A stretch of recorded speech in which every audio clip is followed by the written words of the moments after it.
Hi again. Today I'm going to go over my informal and formal assessment on 6 through 12 secondary social studies. So I conducted my assessment on a 7th grade student, and I assessed him on a 55-question multiple choice social studies standardized state test. He had an hour and a half to complete the test and did not complete the time that he was given to him. However, seemed to just fill in the last 10 questions just to kind of get through the time that was allotted. I would like to see him kind of focus more. He tended to lose his focus throughout the time that was given, and so I made sure that I walked around and kind of kept him on task. And so I would like to work with him ultimately 3 times a week after school to work on time tests as well as practice tests to work in control functions and correct protocol and taking multiple choice time standardized tests. Now, the style of test or assessment was important because it is the state required test in order to either continue on to the next grade level or ultimately achieve graduation, passing, or failing.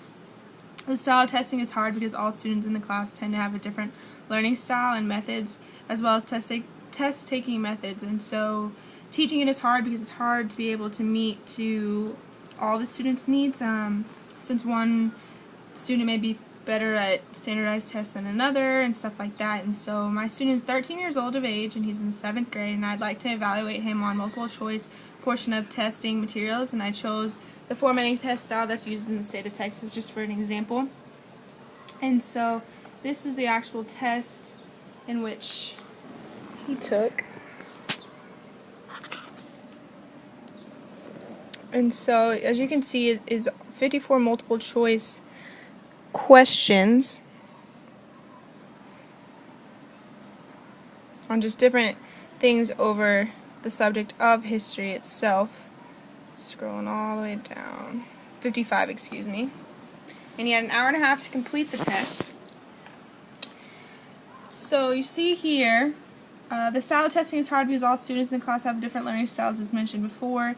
And so I'd like to get him to be able to focus more on not necessarily the time, but how to use test-taking management skills in order to complete the test at a correct manner, but also a sufficient manner. For the informal assessment, I chose for him to create a poll, and we came up with 5 questions together. I let him choose 2 of the questions, and I chose 3 of the questions, and the questions started from anywhere from: when was the Declaration of Independence signed? What are the branches of government? Was Christopher Columbus a pirate from France? True or false, were the 13th and 14th Amendment rejected? And 5, what is Australia's official language? And given those questions that we kind of made up together, he had to go throughout the halls over a course of a week with 6th to 8th graders and ask them the question and write down the answers in which they gave. And then after the week was over, he had to come to me and present what he found.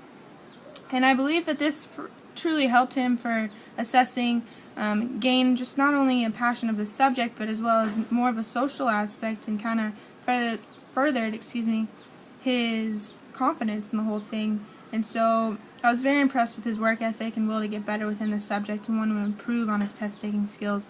And so I feel as if these activities of more of an informal assessment gave him the confidence to be able to complete the study of the formal assessment. So that is what I found, and thank you.